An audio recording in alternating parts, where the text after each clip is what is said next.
What's going on, everyone? Thanks for tuning in to another episode of the Ducks Dish podcast. I'm your host, Max Torres, publisher and lead editor of Ducks Digest, covering the Oregon Ducks for Sports Illustrated over on Fan Nation. Today, we got a little bit of a quick hitter style of episode. We're hitting you with our Oregon football recruiting update. It is Wednesday, March 30th, 2022.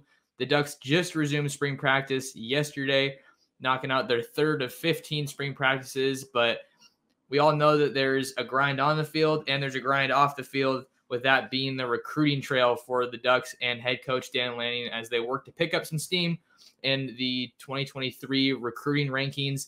I know a lot of fans I've been seeing on Twitter, kind of in social media, just talking about how they're a little concerned that the Ducks haven't done more from a recruiting standpoint, but I think as they work towards the spring game, we could definitely see some results there. And a lot of guys to keep an eye on. And I'm going to talk about a couple of them in this video. Got a couple big targets that we're going to mention and hit on as far as updates for them. But before I get into that, just want to quickly ask you guys a favor. You know how it goes. Follow me on Twitter at mtorresports, and you can find the Ducks Dish podcast on Apple Podcasts, Spotify, Stitcher, and here on YouTube at Oregon Football Max Torres. If you guys are watching on YouTube, kindly take a second and just subscribe to the channel. Real quick favor for us, and it is a tremendous help, and smash that like button.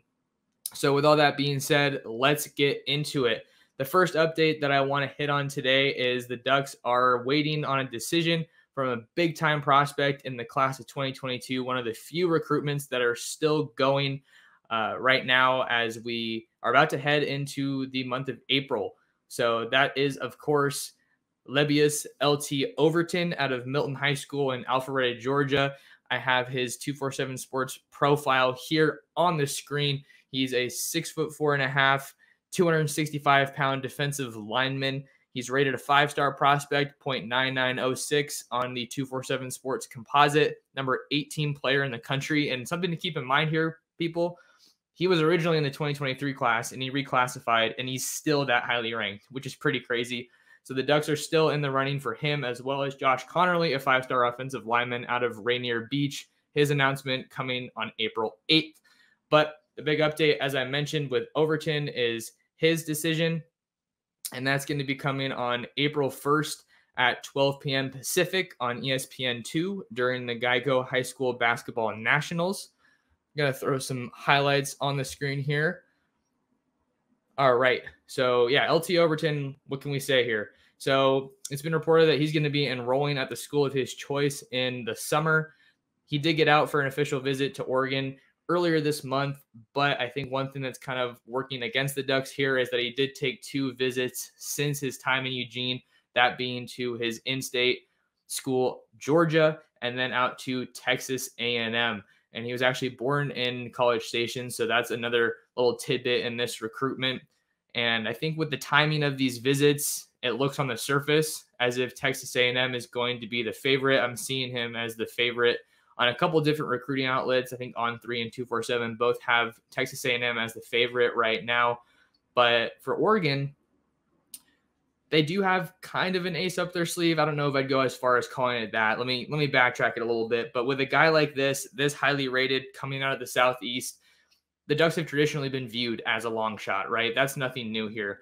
But maybe we see Oregon pull off a surprise upset and grab him because they have Dan Lanning as the new head coach here in Eugene. I know that Overton built a great relationship with Lanning during his time as the defensive coordinator on Kirby Smart's staff out there in Athens.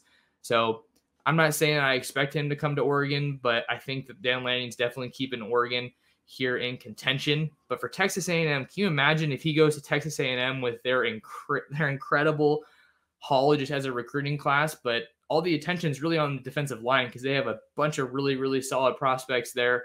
Anaya White, I know he's a big-time prospect as well. So he's someone to keep an eye on in that class. So Texas A&M, really, really good. But the other schools that were reportedly in the running for Overton, who's looks like it's going to be a package deal with his older brother, Micaiah Overton, the Liberty defensive line transfer. We had Oregon, Georgia, A&M, And then Ohio State and Oklahoma were also in the mix. He's taken trips to all those schools, but he's reportedly canceled trips to Ohio State and Oklahoma. So it looks like it's down to final 3 of Georgia, A&M, and Oregon at this time in his recruitment. But A&M has the recruiting momentum. They got the last visit. Georgia's the in-state school, and they're coming off of a national championship. But Oregon has Dan Lanning and a pretty solid staff that he's assembled around him, both on the field and as far as recruiting goes, a lot of talented recruiters. So I think you can't count the Ducks completely out of this one, but still some worthy news to pass along. All right, we're going to talk about another prospect here on the Ducks Dish podcast, but we will do that on the other side of the ad break. So stick around so you don't miss that, and we'll see you right after this. All right, welcome back, everybody, to the Ducks Dish podcast, coming to you from Eugene, Oregon, here on Wednesday, March 30th.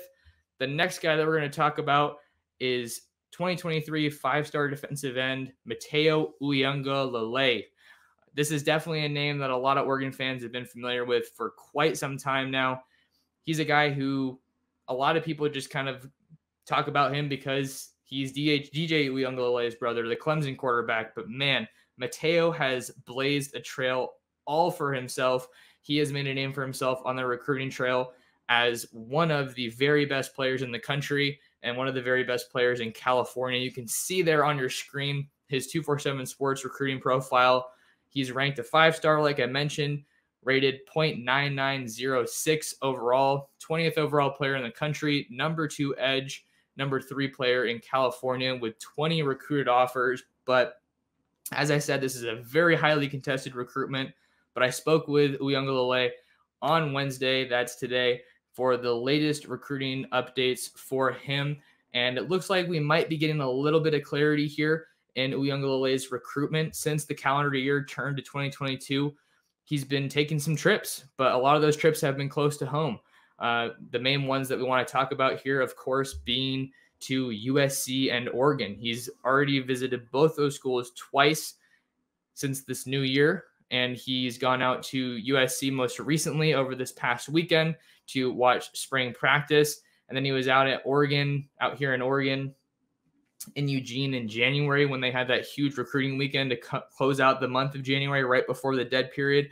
You'll remember that was the weekend that Nico was on campus, who has since committed to Tennessee. Obviously, another prospect that was on campus that weekend was Leona Lifau. That was a Hawaiian linebacker that I talked about recently here on this YouTube channel and on the podcast. So it was a big recruiting weekend, and the Ducks are still full steam ahead in this recruitment. Let me throw some highlights on here with Uyunglele to just get us a little bit more up to speed on this big-time prospect out of St. John Bosco in Bellflower, California. So it was a 2-day visit to Oregon earlier this month for Uyunglele. He came out to Eugene, like I mentioned. Both of his parents have been to Oregon, with his dad coming with him on the trip earlier in January. And then I believe I can't remember which one it was. We talked about it, but I'm confusing myself a little bit. But case in point, both of his parents have been to Oregon, so they've met the staff and they see everything that's going on, which is good for Oregon. Matayo was telling me that he likes the Oregon staff a lot. He's impressed by what Lanning's done at Georgia, and he's also relatable to players. He was telling me how it's kind of cool how Lanning's a younger head coach, and he's kind of in that middle area as far as age-wise goes. And I think that there's an excitement factor for this one with Lanning being a first-year head coach at Oregon. I think some people are quick to talk about the negatives that come with being a first-year coach at a big-time program that has high expectations like Oregon. But I've seen it over social media. Some people say, you got to give him a shot at some point. Someone had to be that first school to give Lanning his first shot, and Oregon said, why not us? So back on Uyunglele's recruitment, as far as we have the staff relations with Dan Lanning, he also thinks very highly of Tosh Lupoy, the new defensive coordinator for Oregon. He thinks highly of him for a variety of reasons, but he pointed to his NFL experience as well as his time spent at Alabama. Matayo also said that the Oregon program just in general is going to be interesting, right? That goes for pretty much any West Coast product. He was telling me that Oregon's going to be good no matter who the coaching staff is. They've been consistent for a while now. So I think, don't blow that out of proportion, but I think we can kind of get what he means there as far as Oregon establishing itself as a top brand in college football. So the Ducks are in a great spot there with Mateo. No plans right now to get back on campus as far as he told me, but there are a couple other trips that I might be talking about that are on the horizon for him. But we got to talk about USC. I know this is an Oregon podcast, but hey, we got USC in the running for one of Oregon's top recruits in the 2023 class, so we got to talk about it. Maybe people think about this. Maybe people will take this next point as a no duh, but we have some similar situations at Oregon and USC. Sure, Oregon has had more on-field success recently, but both these programs have new coaches coming in, right? Dan Lanning, Lincoln Riley, and both of them have assembled very strong staffs. The other coach that he pointed to as far as having a strong relationship at USC is Coach Nua, the defensive line coach who comes over from Michigan. He said that they had a strong relationship previously, and that has only progressed more or less, and that he thinks that Riley is going to turn the program around. As far as the schools that are showing him the most love and recruiting him the hardest right now, it looks like it's taking a little bit of shape here because he mentioned 5 schools in particular. He said USC, Alabama, Oregon, Ohio State, and Clemson are some of the schools that are showing him the most love. He also said a few other schools, but didn't go into detail as far as which ones those were.